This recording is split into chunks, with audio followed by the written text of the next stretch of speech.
De 8 a 10 de la mañana.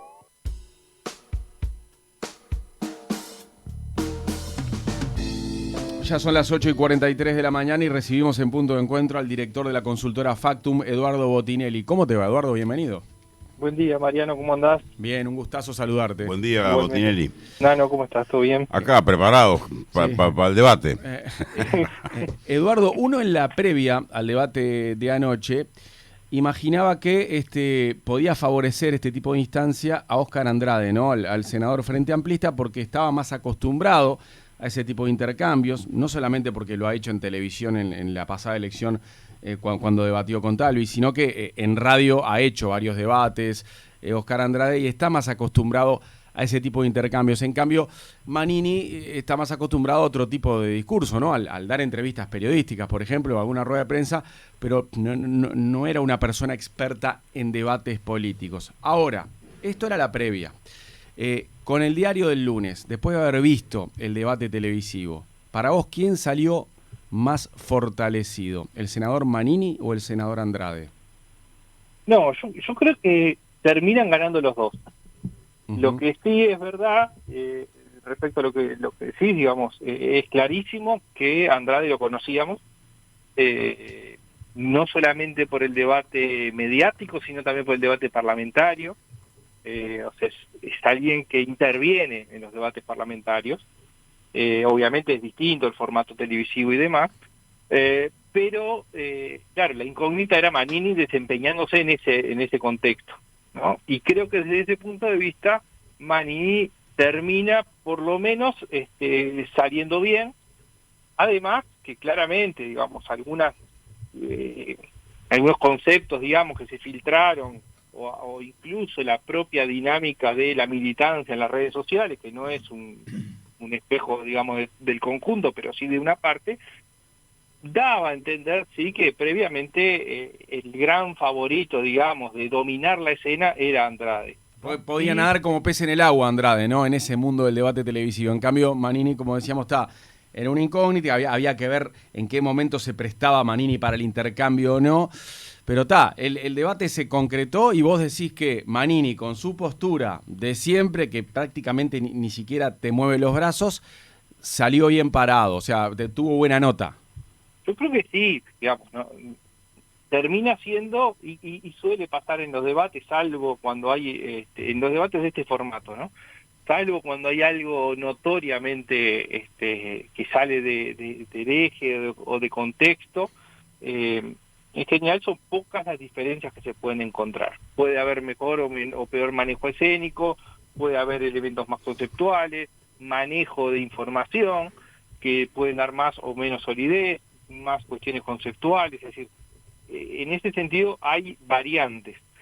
Pero claro, primero, creo que fue un debate que podemos decir de guante blanco, es decir, no hubo grandes referencias cruzadas, hubo algunas, pero no fuertes. No hubo acusaciones de las que pueden hacerse fuera del debate y fuera quizás del debate de la LUC. Claro. Lo que decía también, digamos, no hubo sorpresas, salvo esto que marcaba Mariano con respecto, bueno, qué se esperaba de Manini, qué se podía esperar, ¿no? O quizás sobre todo del contraste Andrade-Manini, porque, digamos, una cosa es la entrevista televisiva y otra es el contraste. Yo creo que Andrade, digamos, viendo otros debates y viendo su propio desempeño en entrevistas, creo que le costó acomodarse, quizás por la escenografía, por el atril, por la posición en la que estaba el moderador. O sea, de hecho, el primer bloque él no aparece con la mirada puesta en la cámara, por ejemplo, ni en el moderador, ¿no? Es decir, estaba como el vacío, como que miraba el vacío. Sí, ¿no? Y bueno, se caían los papeles, ese tipo de cosas que creo que estaba como incómodo en la situación y que después se acomodó. Y ahí empezó a verse un poco más fuerte el estilo de Andrade, ¿no? Pero en resumen yo diría, lo primero se hizo, no es nada menor, ha habido varios, ha habido en la radio Universal, ha habido en otras radios, ha habido en las mañanas televisivas, Uh-huh.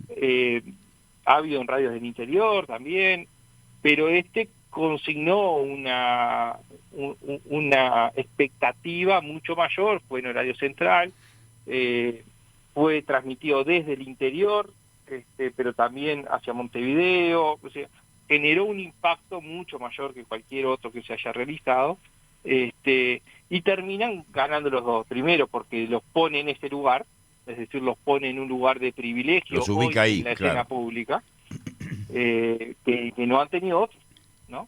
Y eso ya es una ganancia en sí misma para los dos, ¿no? Eduardo, teniendo en cuenta que la coalición multicolor hace la defensa de su posición partido a partido, de antemano, desde el principio, ¿cómo ves esta sensación de que algunos tienen, y se ha dicho inclusive en Twitter, se ha manejado un poco por ahí la tendencia de que Manini va por él, con una proyección hacia el 24 en este debate? ¿Cómo ves esa circunstancia que está por allí medio subterránea y que salió favorecido en cuanto a lo que él pensaba dejar a la población en un debate?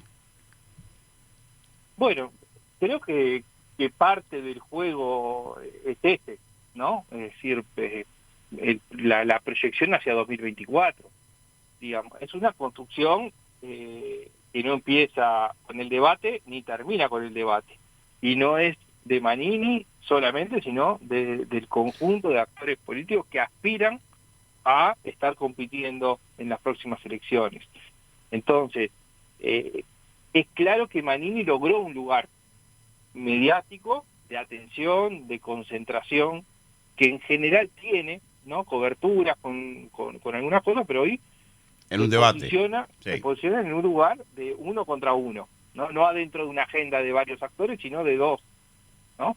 Y ojo que Andrade también logra un posicionamiento distinto, ¿no? Porque miramos a Manini por ese contexto que mencionabas, con respecto a el conjunto de la coalición, pero también Andrade se posiciona en un lugar distinto, ¿no? Si bien él está acostumbrado, y lo hemos visto muchas veces, bueno, no es lo mismo estar debatiendo en distintos lugares o estar teniendo entrevistas que haberse puesto en el foco hoy.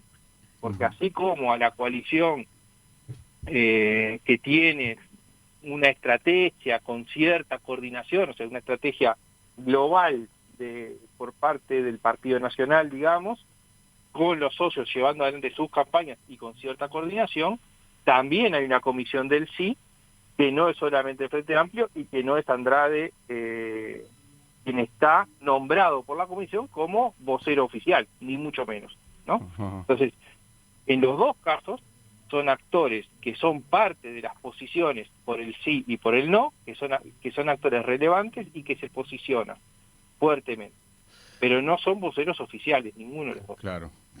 Eduardo, cuando falta poco más de un mes para el referéndum del 27 de marzo, tenemos una última encuesta. La más calentita es la que presentó Mariana Pomies anoche en Telemundo, la de Cifra, y dice que el no supera al sí por 12 puntos de diferencia, y hay un llamativo número de indecisos, 20%. Es más, de hecho, para Cifra aumentó el número de indefinidos entre noviembre y febrero. El otro día Equipos en su rayado daba la suya, 10% de diferencia a favor del sí. También, ¿qué dicen los últimos números de ustedes, de Factum?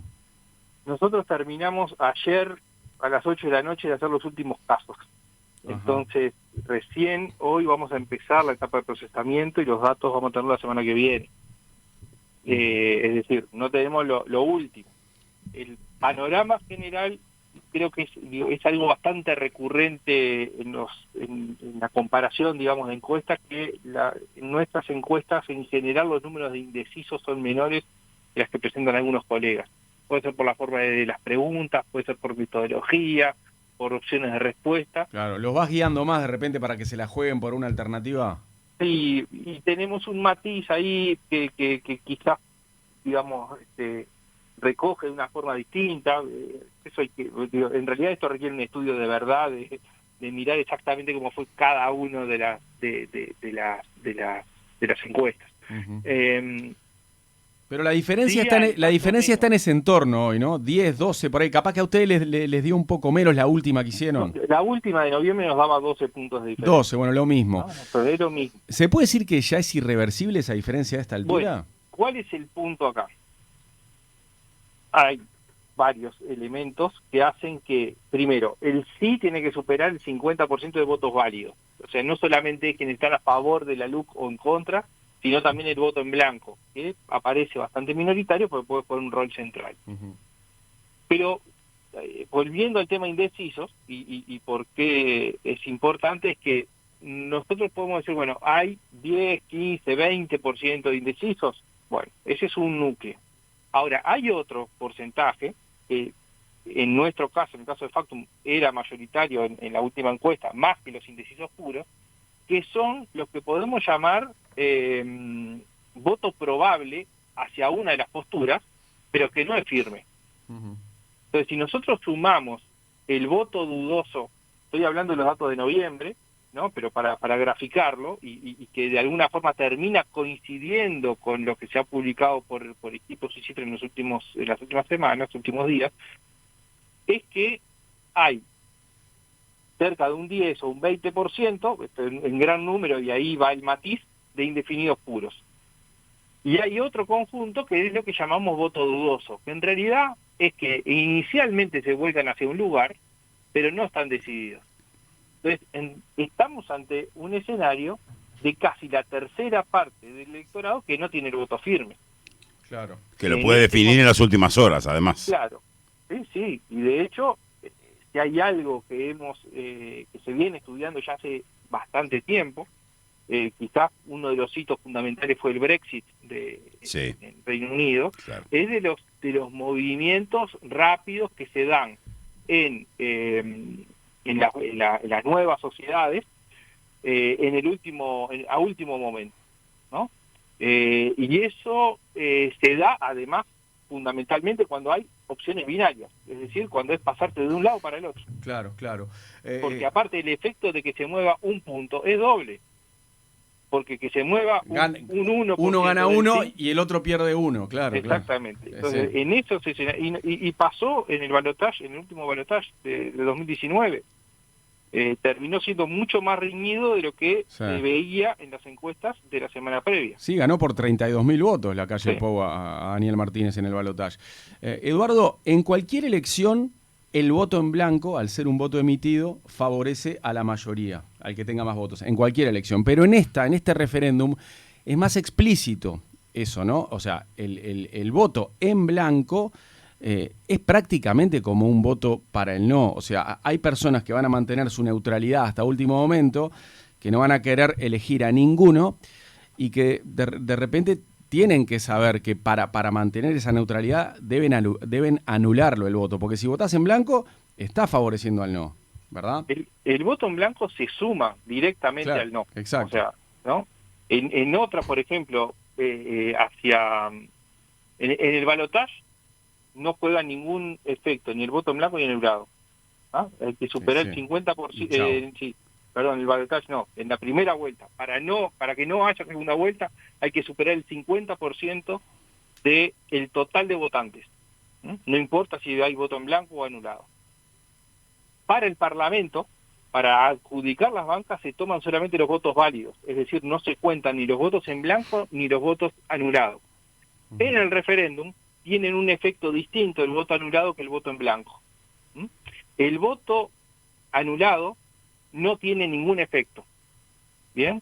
Y el voto en blanco se suma directamente al no, es decir, votar en blanco y votar no es exactamente lo mismo en términos de los efectos que genera. Exacto. Puede marcar posturas distintas, ¿no? Puede marcar, decir, bueno, yo no apoyo el no, pero igual quiero que la ley se mantenga. Pero a los efectos del resultado es lo mismo.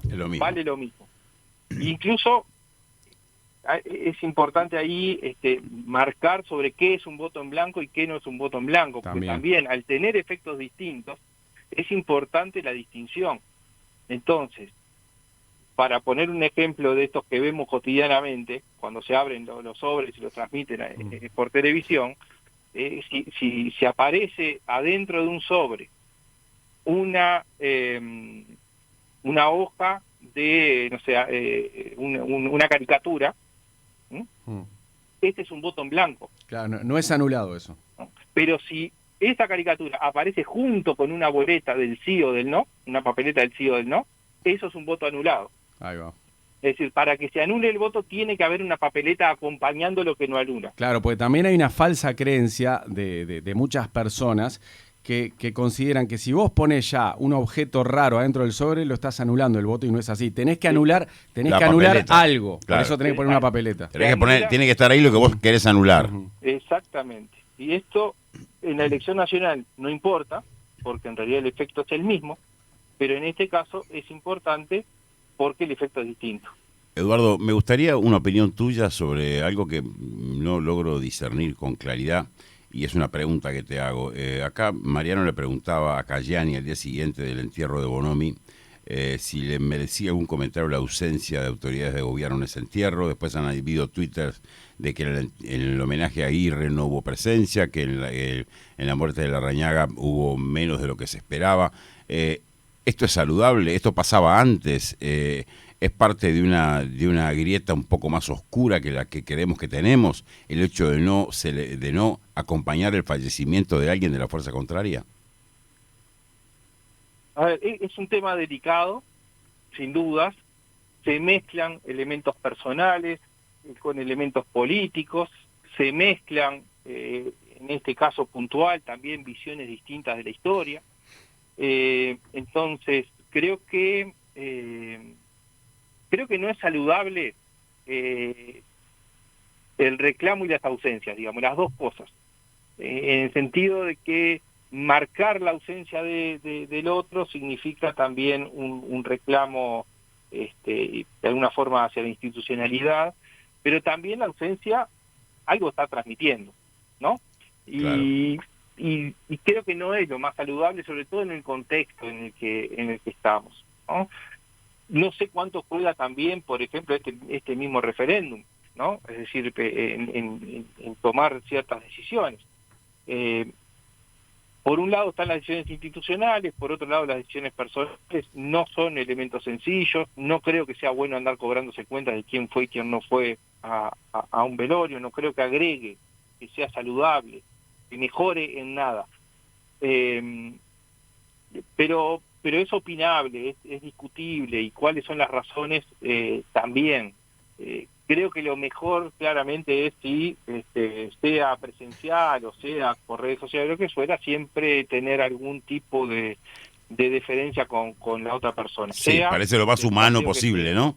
Lo más sí. humano, sí. Claro, está el límite ese entre lo humano y lo que se puede llamar falsa condolencia, ¿no? Es decir que, pero bueno, algún punto medio puede haber. Yo no sé si antes era más o menos, creo que ahora se tiene el ojo puesto muchas veces en muchas cosas, algunas menores, no estoy diciendo que esto sea menor, pero en el detalle, ¿no? Y que hoy esta capacidad de poder expandir cualquier mensaje rápidamente desde cualquier lugar, claro. Es decir, desde la militancia, desde las propias dirigencias políticas, en cualquiera de sus niveles, lleva a que estos detalles o estos elementos, que lo podemos aplicar a casi cualquier cosa, tengan un efecto mucho mayor, ¿no? Ajá. O sea, se marcan mucho más determinadas ausencias, ¿no? Sin dudas hay algunas que son mucho más notorias que otras, pero es algo como que está más presente esa cuestión de cobrado de cuentas permanente. Eduardo. Creo que lo saludable, en todo caso, termina siendo tener gestos, digamos, más humanos y creo que también de apoyo institucional a eso que ustedes mencionaban sobre no alimentar la polarización. Eduardo, está claro que el panorama va a ser mucho más consistente después de que ustedes publiquen la próxima encuesta. Y ni que hablar si hubiera una encuesta en la semana previa al referéndum. Pero hoy, a un mes de la elección, ya podemos decir que el no es favorito, que es un partido muy difícil para el sí, y o sea, ya estamos hablando de que si el sí llega a ganar, es un gran batacazo, ¿no? Sí, sin duda. A ver, nosotros podemos analizar esto desde dónde se parte.